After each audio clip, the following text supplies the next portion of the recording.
Hello friends, जय जगन्नाथ। केमती अच्छे समस्ते भले अच्छा तो ठाकुर दया समस्ते सेमती भले था। तो सांग मैंने आज मुझे आपण गोटे नुआ भिडियोटे करसी गाई क्षीर में किपर आम घी प्रस्तुत करें।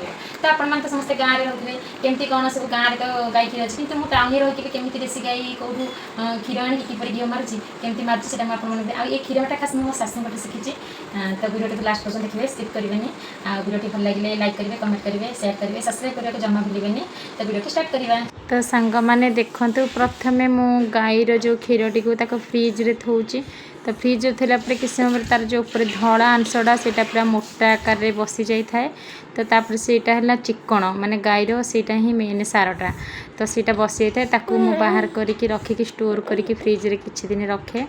तो जेहेतु जार सीना गाई अच्छी एत बाहर। तो मु तो टाउन ही रोचे, प्रतिदिन लिटर लेखा देसी गाई क्षीर आसे घर को बेहरा आसी दे दी जाए। तो मुझे क्षीर कौन करे ना फ्रिज रखिदे।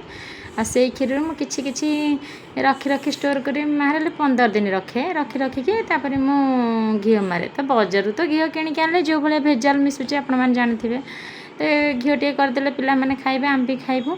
तो से सब एमती स्टोर करके घी रखे। तो सांग मैंने कौन करेंगे ना, ये घी ये जो क्षीरटा अंडा छाण ना आपको कौन करेंगे ना फ्रिज्रे डायरेक्ट रखिए। गोटे टिफिन हो कि गोटे डब्बा हो ता सहित रखिए, कहीं किछि दिन रहा पर स्मेल गोटे अजब प्रकार बाहर जहाँफल कि जहाँ भी फ्रिज्रे थी सबू जिनस से प्रकार स्मेल हो। तो आपण मैंने रखिए गोटे डब्बा हो कि टिफिन रू स्टोर करके रखिए। प्रतिदिन माने फ्रिज रखिदे, तार जो ऊपर अंशटा बसीज ताको छाणिकी रखिदे किछि दिन मैंने 15 दिन रखिदे।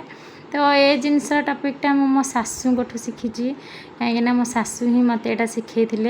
तो आपण मैंने गोटे कथा कहि माने मोर से पुराणा स्मृति मन पड़गला, आपण मैंने जानले हसबे न। तो जिते मु फास्ट बाहर आसती मो शाशुरे तो गाई सब थिला।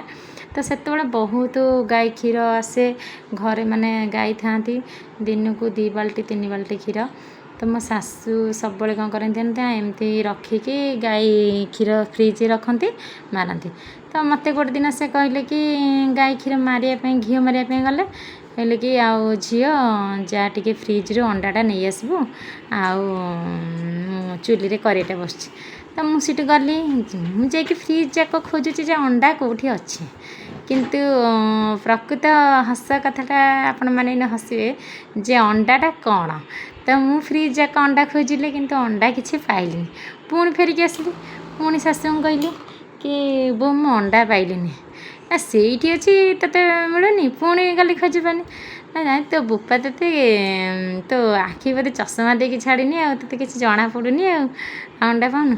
तो मुझे मो बड़ जाऊँ जाए कहली बो अंडा मगुच्च मु अंडा पाऊनी।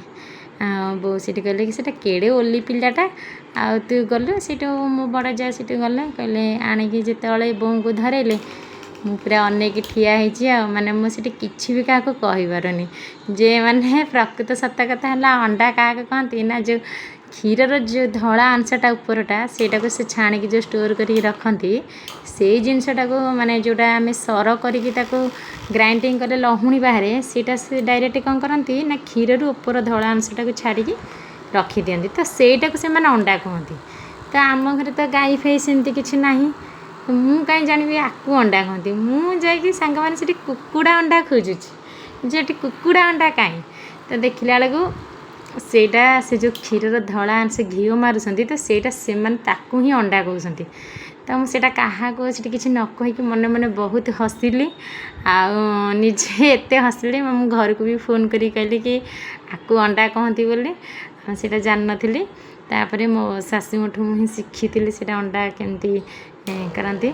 तापर आ गोटे सांग मैंने कि सेटा माने हो गला घीटा जो माने फुटी फुटिकी मरीगला जो घीटा मार सीटा बिलार छणा हो थी। तो सी पूरा देखा जाए तो परिवा पानीटा जमी किसी समय रहीगले कला देखा जाए, सेटा भी सेमती कला देखा आपर भी गोटे स्टोरी अच्छी। तो सब स्टोरी तो वीडियो कहीहबनी कारण वीडियोटा बहुत लंग हो। नेक्स्ट वीडियो में कहबी।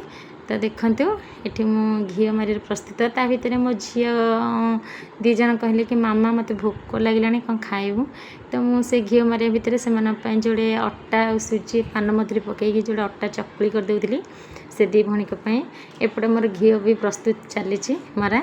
तो ମାନେ ଆସିଲାଣି ହେରି ତାର ୟେଲୋ ଅଂଶଟା ଆସିଲାଣି ହେରି ଦେଖାଗଲାଣି ଘିଅଟା ଏଥର ବାହାରି ପଡ଼ିବ କିଛି ସମୟ ଲାଗିବ ତ ମୁଁ ସବୁବେଳେ ଆମ ଶାଶୁ ଯେତେବେଳେ ମାରନ୍ତି ମୁଁ ଦେଖେ ଏମିତି ମାରନ୍ତି ମୁଁ ଯେତେବେଳେ ଆସିକି ଏଠି ରହିଲି ଟାଉନରେ ରହିଲି ତାପରେ ମୁଁ ଦେଖିଲି ଆଉ କ'ଣ ଗାଁରେ ତ ଘିଅ ଫିଅ ସବୁ ହେଉଛି ତ ଏବେ ତ ଏତେ ହେଇପାରୁନି ତ ସେଥିପାଇଁ ମୁଁ ହେଇଛି ସେଠୁ ନିଜେ ନିଜେ କ୍ଷୀର ସେଇଥିରେ କିଛି ଅଂଶ ରଖିକି ଘିଅ ପ୍ରସ୍ତୁତ କଲି ତ ଦେଖନ୍ତୁ ବର୍ତ୍ତମାନ ଫୁଟିକି ପୁରା ଲାଲ ପଳେଇ ଆସିଲାଣି ଅଲରେଡ଼ି ଘିଅ ପ୍ରସ୍ତୁତ ହେଇଗଲାଣି ତ ମୁଁ ମାନେ ବହୁତ ଜିନିଷ ମୋ ଶାଶୁଙ୍କଠୁ ଶିଖିଛି ଏଇଟା ଶିଖିଛି ଆଉ ଗୋଟେ ବେସନ ତରକାରୀ ଏମିତି କେତେ ଜିନିଷ ମୋ ଶାଶୁଙ୍କୁ ନା ବହୁତ ରୋଷେଇବାସ ଜଣା ତାଙ୍କ ରୋଷେଇ ବହୁତ ଟେଷ୍ଟ ଭଲ ବି ଲାଗେ ମଧ୍ୟ ଆଉ ମୁଁ ତ ଯାଇନି ମୋ ଶାଶୁ ଘରକୁ ଏପର୍ଯ୍ୟନ୍ତ ହେଲାଣି କାହିଁକିନା ଗୋଟେ ଥର ଯାଇଥିଲି ପଳେଇ ଆସିଛି କାହିଁକିନା ପୁଅ ଏବେ ଛୋଟ ଅଛି ତ ମୁଁ ଯେପଟେ ବ୍ଲଗ୍ ଖୋଲିଛି ନା ଝିଅକୁ ନାହିଁ ତ କେବେ ବି ଗଲେ ମୋ ଶାଶୁଙ୍କୁ ଆପଣମାନଙ୍କୁ ଦେଖେଇଦେବି ତ ଦେଖନ୍ତୁ ଏଠି ଘିଅ ମୋର ପ୍ରସ୍ତୁତ ହେଇଗଲା ଆଉ କେତେ ବଢ଼ିଆ ମାଗରେ ସବୁ ମାନେ ତାର ଯେଉଁ କୋରୁଆରାକୁ ପୋଡ଼ି ଯାଇଛି ଆଉ ଘିଅ କୋରୁଅ ସବୁ ଅଲଗା ହେଇଯାଇଛି ତାପରେ ଗୋଟେ ଜାଲି ସାହାଯ୍ୟରେ ମୁଁ ତାକୁ ଛାଣିଦେଲି ଘିଅଟିକୁ ତ ଦେଖନ୍ତୁ ଏଇଟା ମିନିମମ୍ ମୁଁ କେତେ ଦିନ ରଖିଲା ପରେ ଏତକ ଘିଅ ବାହାର କରିଛି ନା ହାରାଲି ମୋର ଷ୍ଟୋର୍ କରିବାର ହେଇଗଲା 15 ଦିନ 15 ଦିନରେ ମୁଁ ଏତକ ଘିଅ ରଖିଛି ତ ଆମେ କ'ଣ